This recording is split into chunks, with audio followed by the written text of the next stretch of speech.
నమస్తే welcome to okay TV. బీసీలకి 42% రిజర్వేషన్కి సంబంధించి కామారెడ్డి డిక్లరేషన్గా కాంగ్రెస్ పార్టీ ఇస్తామంటూ కూడా హామీ ఇవ్వడం జరిగింది. సో ఇప్పటికీ కూడా దాని గురించి క్లారిటీ రాకపోవడం, ఇటు బీసీ సంఘాలన్నీ కూడా ఏకమయ్యే ప్రయత్నం జరుగుతూ ఉంది. అలాగే చాలామంది ఇప్పటికే దీని గురించి క్వశ్చన్ చేస్తూ ఉన్నారు. ఖచ్చితంగా ప్రెస్ మీట్లు పెట్టే ప్రయత్నం చేస్తూ ఉన్నారు. అన్ని వేదికలుగా కూడా మాకు 42% మీరు ఇస్తానన్న హామీ నెరవేర్చండి అంటూ కూడా బీసీ సంఘాలు అడుగుతున్న పరిస్థితి. సో ఇక్కడ బీసీ పొలిటికల్ ఫ్రంట్ ఆధ్వర్యంలో కామారెడ్డి వేదికగా ఒక సభ నిర్వహిస్తూ ఉన్నారు బీసీ నాయకులు. సో అందులో బాలరాజు గౌడ్ గారు దీని అధ్యక్షన జరుగుతూ ఉంది. ఈ అంశంలో ఖచ్చితంగా ఈ కామారెడ్డి డిక్లరేషన్కి సంబంధించి బీసీలకి 42% ఏదైతే ఇస్తానన్నారో అదే ప్లేస్ నుంచి వీళ్ళు మళ్ళీ అడగటానికి సిద్ధమవుతా ఉన్నారు. సో ఒకసారి మాట్లాడే ప్రయత్నం చేద్దాం అన్న. ప్రధానంగా కామారెడ్డి డిక్లరేషన్ ప్రకారమే 42% ఇస్తానన్నది. సో ఈరోజు అదే కామారెడ్డి ద్వారా మీరు అడగడానికి సిద్ధమవుతా ఉన్నారు. ఏం చెప్పదలుచుకున్నారు? అంటే ఈ 42% అయ్యే ఛాన్స్ ఉంటుందని ఇంకా నమ్మకం ఉందా మీకు? S Durgaiah Goud, BC political front vice chairman, BC సమాఖ్య రాష్ట్ర అధ్యక్షులు. ముఖ్యంగా 42% రిజర్వేషన్ల పైన కామారెడ్డిని మేము ఎందుకు ఎంచుకోవాల్సినటువంటి పరిస్థితి వచ్చిందంటే, దాదాపు ఈ రాష్ట్ర ప్రభుత్వం, ఈ ముఖ్యమంత్రి గారు ముఖ్యమంత్రి కాకముందు పీసీసీ అధ్యక్షులుగా ఉన్నటువంటి హోదాలో కామారెడ్డిలో బీసీ డిక్లరేషన్ పెట్టినటువంటి సందర్భంగా మేము అధికారంలోకి వచ్చినట్టు 3 నెలల్లోపే బీసీ రిజర్వేషన్లు అమలు చేసి స్థానిక ఎన్నికలు నిర్వహిస్తామని చెప్పడం జరిగింది. కానీ 3 నెలలు కాదు కదా, ఇప్పుడు 2 సంవత్సరాల 2 నెలలు 2 రోజులు అవుతూ ఉంది. ఇప్పటి వరకు కామారెడ్డిలో ఇచ్చినటువంటి బీసీ డిక్లరేషన్ను ఏ ఒక్కటి, ఒక రిజర్వేషన్లే కాదు, ఏ ఒక్కటి అమలు కాలేదు. చాలా స్పష్టంగా చెప్పాల్సిన ఈ రాష్ట్ర ప్రభుత్వానికి. కామారెడ్డి డిక్లరేషన్లు ఏం చెప్పారు? జనాభా దామాష ప్రకారంగా బీసీలకు రిజర్వేషన్లు ఇస్తాం, సంవత్సరానికి 20,000 కోట్ల రూపాయల బడ్జెట్ కేటాయిస్తాం, బీసీ విద్యార్థులకు సకాలంలో ఫీజు రియంబర్స్మెంట్ ఇస్తాం, బీసీ కుల సంఘాలకు కార్పొరేషన్లు ఏర్పాటు చేసి కార్పొరేషన్ల ద్వారా బీసీలను ఆధునీకరిస్తామని చెప్పడం జరిగింది. బీసీలకు సప్లాన్ పెడతామని చెప్పారు. అదేవిధంగా ఏదైతే కుల సంఘాలు కుల వృత్తులు కోల్పోయినటువంటి బీసీ కులాలకి మరి ఎలాంటి పూచికత్తు లేకుండా, ఎలాంటి షరతులు లేకుండా బ్యాంకుల నుంచి 5 లక్షల నుంచి 10 లక్షల రూపాయలు కూడా వడ్డీ లేని రుణాలు ఇస్తామని చెప్పడం జరిగింది. అదేవిధంగా గౌడ సామాజిక వర్గానికి ఏదైతే 5 లక్షల రూపాయలు ఎక్స్గ్రేషియా ఉంది, 10 లక్షల రూపాయలు ఇస్తామని చెప్పారు. బీఆర్ఎస్ గవర్నమెంట్ బారాన్ వైన్స్లలో 15% ఇచ్చింది, మేము 25% ఇస్తామని చెప్పారు. అంటే ఇలాంటి గొర్రె కాపర్లకు మేము ఇంకా కేసీఆర్ కంటే మెరుగైనటువంటి అవకాశం కల్పిస్తాము, వాళ్ళకు కూడా మేము రాగానే గొర్రెలకు లోన్లు ఇచ్చేసేసి ఇచ్చేస్తాం. ఈ విధంగా ఎన్నో దాదాపు 20 హామీలు ఈరోజు కామారెడ్డి సభ సాక్షిగా చాలామంది రాహుల్ గాంధీ గారి యొక్క మాట ప్రకారంగా ఇక్కడ కర్ణాటక సిద్ధిరామయ్య గారిని తీసుకొచ్చేసేసి చాలా నమ్మబలికి ఈ రాష్ట్రంలో బీసీలతోటి ఓట్లు వేయించుకొని అధికారంలోకి వచ్చినటువంటి కాంగ్రెస్ పార్టీ దాన్ని పూర్తిగా విస్మరించింది అధికారంలోకి వచ్చినాక. ఎందుకంటే 3 నెలలు పోయింది, సంవత్సరంన్నరకు కానీ కులగణనలు చేపట్టి కులగణనలు లెక్కలు తీయలేదు. చేసినటువంటి కులగణనలో తప్పులు తడకలు, ఆ చేసినటువంటి కులగణన చేసేసి అసెంబ్లీలో తీర్మానం పెట్టినాక అన్ని రాజకీయ పార్టీల ఆమోదం పొందిన తర్వాత కూడా ఈ రాష్ట్ర ప్రభుత్వము దాని ఎమ్మడి చురుకుగా పనిచేయాల్సినటువంటి సందర్భం ఉండే. కానీ ఎక్కడ కూడా రాష్ట్రపతి దగ్గర బిల్లు పంపించేసి ఏ ఒక్క రోజు కూడా రాష్ట్రపతి భవన్కి వెళ్ళేసి ఆ బిల్లు ఏమైందో కూడా చూడలేదు. అదేవిధంగా మేమేం చెప్పినాము, బీసీ సంఘాలుగా కుల సంఘాలకు ఏం చెప్పినామంటే, ఈ రాష్ట్రంలో ఉన్నటువంటి బీసీ సంఘాలను, కుల సంఘాలను, మేధావులను, అఖిలపక్ష రాజకీయ పార్టీలను తీసుకెళ్ళి ఢిల్లీ వెళ్ళి ప్రధాని నరేంద్ర మోడీ తోటి చర్చలు జరపాలని చెప్పినాము. ఏ ఒక్క రోజు కూడా అలాంటి ప్రయత్నం చేయలేదు. ఎన్నోసార్లు ఈ యొక్క రాష్ట్ర ముఖ్యమంత్రి అక్కడికి వెళ్ళి చేయలేదు. అదేవిధంగా బీఆర్ఎస్ ఈ యొక్క అధికార పార్టీ చేయలేదు, బీఆర్ఎస్ చేయలేదు. అదే అసెంబ్లీలో తీర్మానం చేసినటువంటి బీజేపీ పార్టీ కూడా అక్కడ ఈ యొక్క బీసీ రిజర్వేషన్ల పైన కేంద్రంలో ఎలాంటి కార్యాచరణ చేపట్టలేదు. దానికి నిరసనగానే, ఎందుకంటే మళ్ళీ పరిణామాలు చూసినాం. దాని ప్రకారం ఏమైంది, ఈ యొక్క కోర్టులో 50% దాటని చెప్పేసి హైకోర్టులో, సుప్రీంకోర్టులో వాదనలు నిలిపించారు. దాని ద్వారా ఎందుకంటే జ్యుడిషియల్లో బీసీలు, ఎస్సీ, ఎస్టీ, బీసీలు లేకపోవడం కూడా దౌర్భాగ్యమైనటువంటి పరిస్థితి లోపల ఈరోజు ఈ రాష్ట్రంలో సమగ్రమైనటువంటి కులజనన జరిగింది. డెడికేషన్ కమిషన్ వేసారు, బీసీ కమిషన్ వేసారు. దాని ద్వారా కులగణన చేపెట్టారు. కానీ ఎలాంటి ఈడబ్ల్యూఎస్ రిజర్వేషన్కి ఎలాంటి కులగణన లేదు, ఎవరు ఉద్యమాలు చేయలేదు, ఎలాంటి డెడికేషన్ కమిషన్ లేదు. అయినా కేంద్ర ప్రభుత్వము 48 గంటల్లో బిల్లు పాస్ చేసేసి దాదాపు ఒక 3 రోజులనే రాష్ట్రపతి తోటి ఆల్రెడీ ఆమోదం మంది ఈరోజు ఆ ఫలితాలు కూడా అనుభవిస్తారు. కానీ బీసీలు ఏ ఒక్క రోజు కూడా రిజర్వేషన్ల ఉద్యమం చేయలేదు. ఇప్పటికీ కూడా అదే రాష్ట్రపతి లేదా గవర్నర్ పేరు చెప్పుకునే ఇది ముందుకెళ్లే పరిస్థితి కనపడతా ఉంది కదా. ఇప్పుడు ఆల్రెడీ సుప్రీంకోర్టుకు వెళ్ళిన పరిస్థితి, అక్కడ కూడా హైకోర్టులో తేల్చుకోమంటా ఉన్నారు. ఇప్పటికీ కూడా వాళ్ళు చెప్పేది ఏంటంటే ఇక్కడ గవర్నర్ ఆమోదం తెలపట్లేదు, మేము రాసిన లెటర్కి ఇప్పటివరకు రిప్లై రాలేదు కాబట్టి దీనికోసం వేచి చూస్తున్నాం అనేదే ఇప్పుడు స్థానిక ప్రభుత్వం చెప్తున్నది. మరి ఏం చెప్తారు? వాస్తవంగా ఇక ఈ రిజర్వేషన్ మేము ఏం చెప్పాము మొదటి నుంచి, మా యొక్క BC political front chairman Balaraju గారి నేతృత్వంలో కానీ, అదేవిధంగా బీసీ ఇంటలెక్చువల్ ఫోరం చేసినటువంటి చిరంజీవి గారి ఆధ్వర్యంలో, అదేవిధంగా హైకోర్టు చీఫ్ జస్టిస్ మరి ఈశ్వరయ్య గారు, అదేవిధంగా ఎస్సీ జాక్ చైర్మన్ మరి ఈయన మన విశారదన్ మహారాజ్ గారు, దాదాపు ఈ 4 సాయంత్రంలో ఏర్పడినటువంటి కమిటీ ద్వారా ఏం చెప్పాము, మొదటి నుంచి మేము చెప్తాము ఇది ఇలాంటి కార్యక్రమం కాదు. 9th షెడ్యూల్లో చేర్చినప్పుడు బీసీలకు చట్టపరంగా రిజర్వేషన్లు అమలైతే మీరు ఏ ఒక్కటి చేయకూడదు, మీరు మీ కార్యాచరణ పార్లమెంట్లో చేయమని చెప్పాం. 235 మంది పార్లమెంటు సభ్యులు ఇండియా కూటమి నుంచి నేతృత్వం వహిస్తూ ఉన్నారు.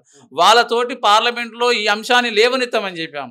కానీ ఏ ఒక్క రోజు కూడా పార్లమెంట్లో దీని మీద ఒక్కరోజు కూడా లేవనెత్తలేదు. పైకి ఏమి వచ్చారు, అది అక్కడనే పెండింగ్ పెట్టేసి అక్కడ మాట్లాడకుండా పార్లమెంట్లో చేయాల్సినటువంటి చట్టాలు చేయకుండా మళ్ళీ ఏం చేసారు, ఇక్కడికి వచ్చేసి ఓ డెడికేషన్ కమిషన్ అని లేకపోతే జీవో తీసుకోవడం. మేము చెప్పాము జీవో ద్వారా ఈ యొక్క 9th షెడ్యూల్లో చేసడం అనేది కుదరదు.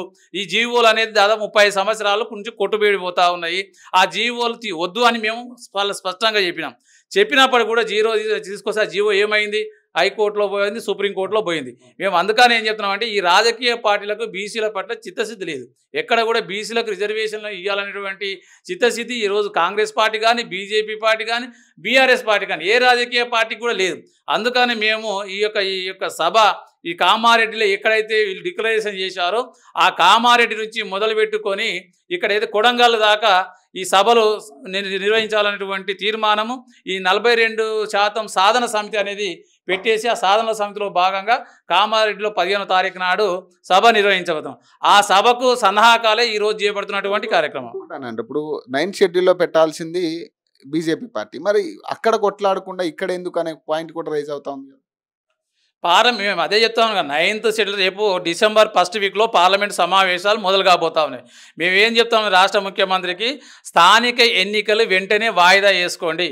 ఈ రాష్ట్రంలో జరుగుతున్నటువంటి స్థానిక ఎన్నికలు వాయిదా వేసి కేవలం హైకోర్టు సుప్రీంకోర్టు సాకుగా చెప్పేసి ఎన్నికలు నిర్వహించొద్దు. పార్టీ పరంగా ఇచ్చే మీ 42% మాకు భిక్షం అవసరం లేదు. మాకు చట్టపరంగానే రాజ్యాంగబద్ధంగానే బీసీ రిజర్వేషన్లు కావాలి. కాబట్టి డిసెంబర్లో జరగబోయే పార్లమెంటు సమావేశాల్లో మీరు 235 మంది పార్లమెంటు సభ్యుల చేత ఖచ్చితంగా అక్కడ బిల్లు పెట్టించేసేసి అక్కడ తీర్మానం తోటేసి ఇక్కడ విద్యా, ఉద్యోగ, ఆర్థిక, రాజకీయ రంగాల్లో కేవలం స్థానిక ఎన్నికలు కోరుకోవట్లేదు. మేము ఈ విద్యారంగంలో, వైద్య రంగంలో, ప్రతి రంగంలో కూడా ఈ యొక్క కాంట్రాక్టుల్లో కానీ, అదేవిధంగా పారిశ్రామిక విద్యలో కానీ అన్నిట్లలో కూడా మా జనాభా దామాష ప్రకారం 42 అనేది వాళ్ళు చెప్పినటువంటి అంశం. కానీ జనాభాలో కులగణన చేశారు కదా, కులగణన ద్వారా 56% తేలింది కదా. జనాభా ప్రకారంగా బీసీ రిజర్వేషన్ ఇవ్వాల్సినటువంటి అవసరం ఈ రాష్ట్ర ప్రభుత్వాల మీద ఉంది. ఇంకొక పాయింట్ కూడా ఇక్కడ రైజ్ చేస్తూ ఉంది గవర్నమెంట్, ఏదైతే పాత పద్ధతుల్లో ఏదైతే హైకోర్టు కానీ సుప్రీంకోర్టు కానీ వీళ్ళకి ఆదేశాలు ఇచ్చిందో దాని ప్రకారం ఇక్కడ లోకల్ బాడీ ఎన్నికలకి వెళ్ళడానికి మేము సిద్ధంగా ఉన్నామని కూడా కొన్ని చర్చలు వినపడతా ఉన్నాయి. దీనికి ఏం చెప్తారు? ఒకవేళ ఆ పరిస్థితిలో వెళ్తే బీసీలు యాక్సెప్ట్ చేస్తారు? 100% ఈరోజు వాళ్ళ ఉద్దేశం అదైనప్పటికీ కూడా ఈరోజు రాష్ట్రంలో ఉన్నటువంటి బీసీలందరూ గమనిస్తారు. ఈ 42% రిజర్వేషన్లతో ఆల్రెడీ మొన్ననే జడ్పీటీసీలు, ఎంపీటీసీ నామినేషన్ చేసినటువంటి పరిస్థితులు కూడా ఉన్నాయి. ఇప్పుడు మా నోటికాడి ముద్ద గుంజుకోవాలని చూస్తే మాత్రం చాలా పరిణామాలు తీవ్రతరమైతే.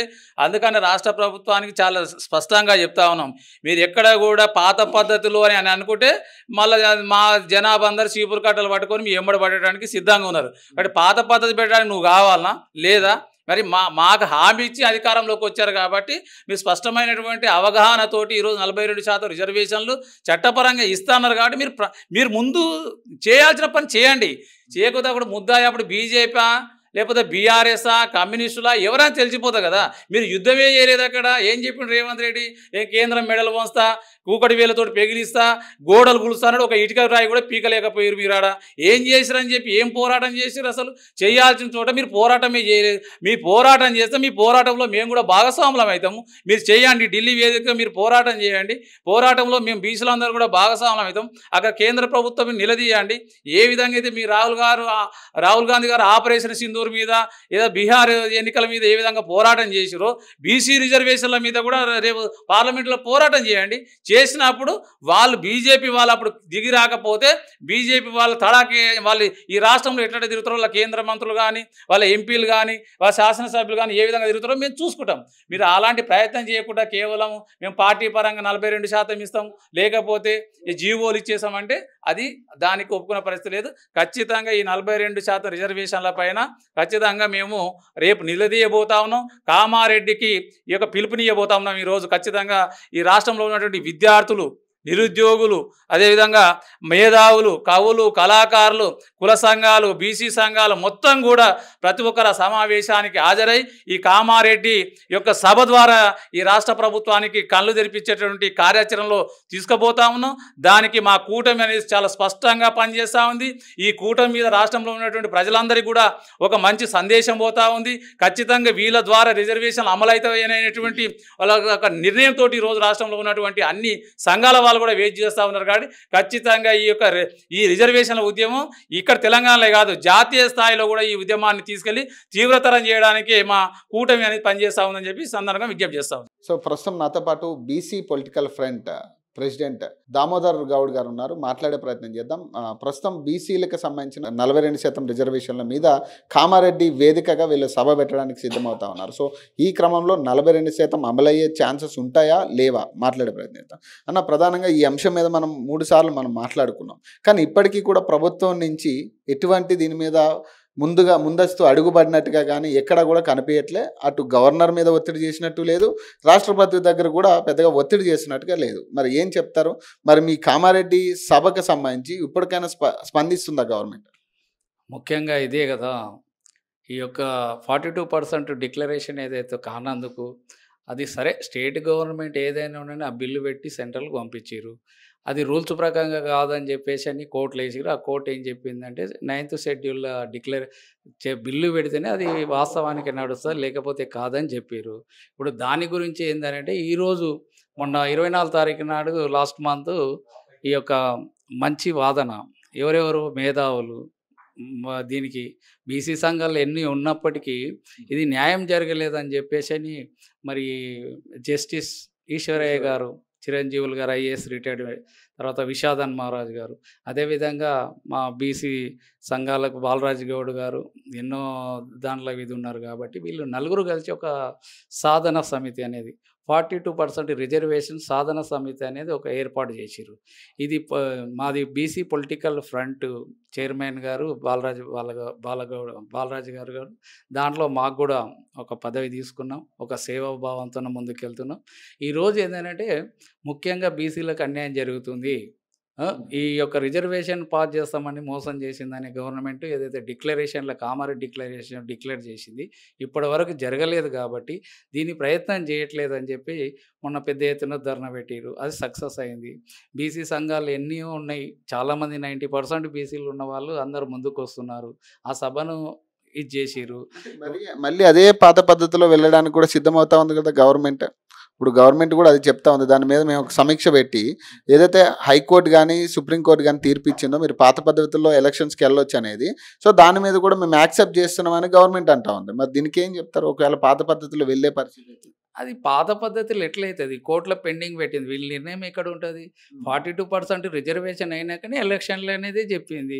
వీళ్ళకి ఏ విధంగా ఉంటుంది? అయినా మా బీసీ సంఘాలు ఊరుకుంటారా? రిజర్వేషన్ అది జెన్యున్గా వచ్చినప్పుడే ఎలక్షన్లకు పోవాల్సి వస్తుంది. పెండింగ్ అయిపోయింది కదా.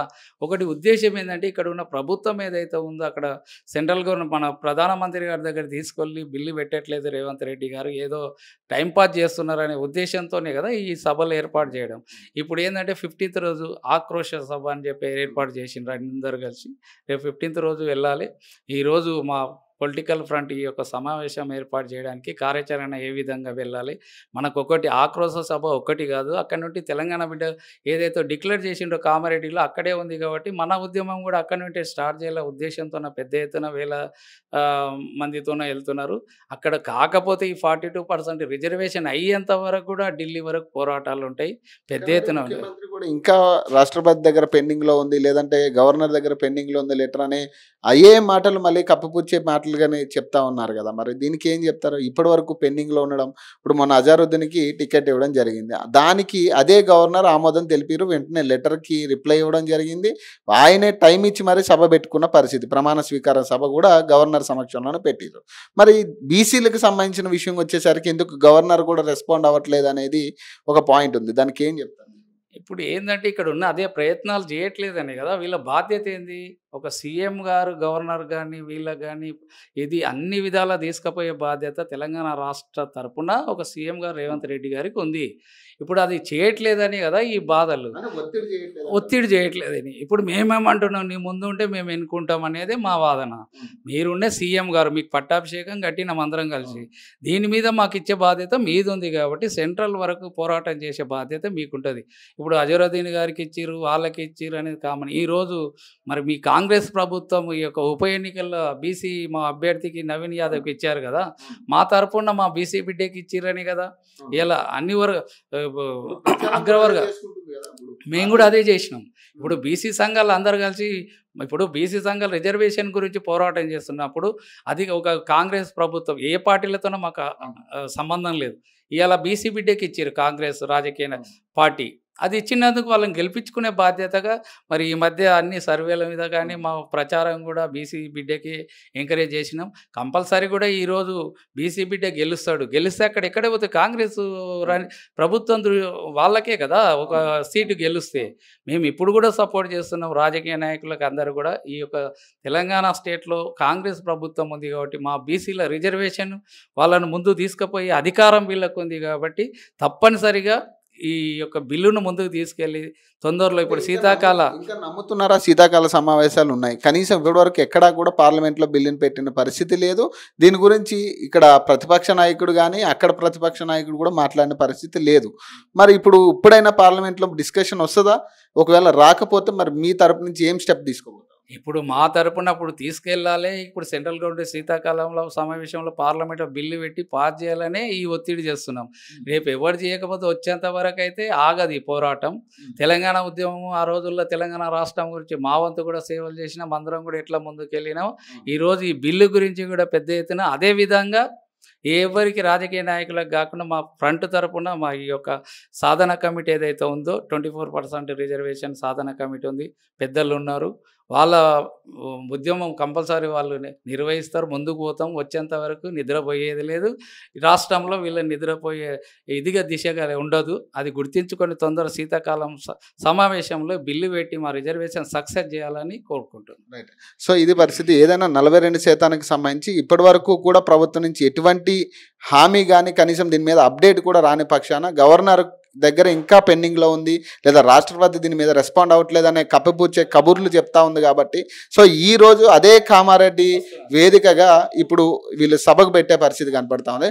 సో ఇప్పుడున్న పరిస్థితిలో ఖచ్చితంగా ప్రభుత్వం మీద ఒత్తిడి తీసుకొచ్చే ప్రయత్నం చేస్తామంటూ కూడా బీసీ నాయకులు చెప్తా ఉన్నారు. సో మరిన్ని అప్డేట్స్ కోసం చూస్తూనే ఉండండి ఓకే టీవీ.